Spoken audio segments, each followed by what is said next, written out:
Welcome to మన TV. Pamidi పట్టణంలోని వైఎస్ఆర్సీపీ కార్యాలయంలో ఐటీ వింగ్ ఆధ్వర్యంలో నిర్వహించిన సమావేశంలో జిల్లా అధ్యక్షుడు వై రాజశేఖర రెడ్డి మాట్లాడుతూ అభివృద్ధి వికేంద్రీకరణ వలన గ్రామ స్థాయిలో అభివృద్ధి చేశారన్నారు. రాయలసీమ ఎత్తిపోతల పథకం ద్వారా 95,000 క్యూసెక్ల నీటిని అది 700 అడుగుల నుండి తీసుకునేలా నిర్మించారు. వీటి ద్వారా హంద్రీనీవ కాలువ నుండి అనంతరం చెరువులన్నిటికీ నీటిని తరలించవచ్చు. రైతు కోసం జగనన్న భూ సురక్ష పేరుతో అత్యాధునిక పరికరాలతో సర్వే చేపించి డిజిటల్ డాక్యుమెంట్ల రూపంలో భద్రపరిచి రైతులకు అందిస్తున్నారు. ఇప్పటికే పలు గ్రామాల్లో తొలిదశ పూర్తయింది. 15,000 మంది సర్వేయర్లను నియమించారు. కనుక దేశంలోనే ఎక్కడా లేని విధంగా శాశ్వత సర్వేరాలను పాతిపెట్టారు. కనుక ఆంధ్రప్రదేశ్ అభివృద్ధిలో దూసుకుపోవాలన్నా, రాయలసీమలో రాజధాని నిర్మాణం జరగాలన్నా ఫ్యాన్ గుర్తుకు ఓటేయాలన్నారు. ఈ కార్యక్రమంలో గుత్తి మాజీ మార్కెట్ యార్డ్ చైర్మన్ గౌరప్ప, వైఎస్ఆర్సీపీ నాయకులు జ్ఞానేశ్వర్, హరినాథ్, చంద్రశేఖర్ రెడ్డి, నాగేంద్ర తదితరులు పాల్గొన్నారు. మనకి దేశవ్యాప్తంగా చర్చనీయాంశమైన అనేక పథకాలన్నీ మన జగనన్న ప్రవేశపెట్టిన పథకాలే.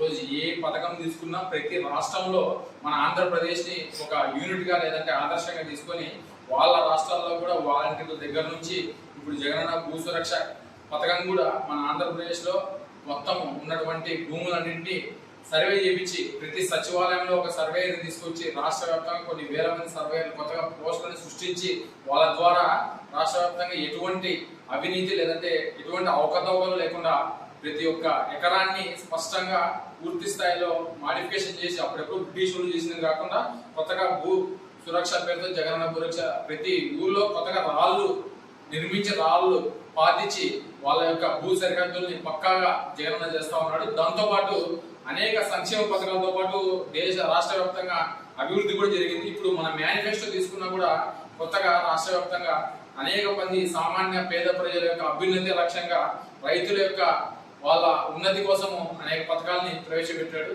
మళ్ళీ at the same time Telugu Desam party యొక్క మేనిఫెస్టో తీసుకుంటే దాని నిండా అబద్ధాలే ఉన్నాయి. వాళ్ళ మేనిఫెస్టో అమలు చేయాలంటే దేశానికి సరిపోయే బడ్జెట్ కూడా మన రాష్ట్రానికి సరిపోదు. సంవత్సరానికి 2 లక్షల కోట్ల పైచీలకు నిధులు వాళ్ళ మేనిఫెస్టో అమలు చేయాలంటే అవసరం అవుతుంది. ఇలాంటి అబద్ధాలన్నీ వల్ల వేసి ఆయన చెప్తా ఉన్నాడు. కాబట్టి వాళ్ళని నమ్మే పరిస్థితి కూడా లేదు. ఎట్లాగో అధికారంలోకి రామని చెప్పి వాళ్ళు ఇలాంటి అబద్ధాలని చెప్తా ఉన్నారు. కాబట్టి మనం చెప్తున్నది ఏమంటే వచ్చే ఎన్నికల్లో ప్రజలందరూ ఆలోచించి ఈ 5 సంవత్సరాల్లో 2 సంవత్సరాల కాలం పాటు కరోనాలో జరిగినటువంటి కరోనా ఉన్నా కూడా అభ్యున్నతి జరిగింది. కాబట్టి ఆంధ్రప్రదేశ్ లో ఉన్నటువంటి అందరూ ఒకసారి మరోసారి ఆలోచించి రాష్ట్ర వ్యాప్తంగా 15,500 సచివాలయాలు, 10,500 విలేజ్ క్లినిక్లు, 10,000 చిల్లర అర్బన్ హెల్త్ సెంటర్లు, 550 ఆసుపత్రులను అభివృద్ధి చేశారు. దాదాపు ప్రతి ఆసుపత్రిలో పడకలు వేసి కొన్ని వేల కోట్లు దానికోసం ప్రవేశపెట్టారు. ప్రతి స్కూల్ని మీ ఊర్లో ఉన్న ప్రతి స్కూల్ని అభివృద్ధి చేశారు. కాబట్టి ఇలాంటి అభివృద్ధి అన్నింటినీ కొనసాగించాలంటే మరొకసారి ఫ్యాన్ గుర్తు కోటాలని చెప్పి రోజు మేము కోరుతా ఉన్నాము.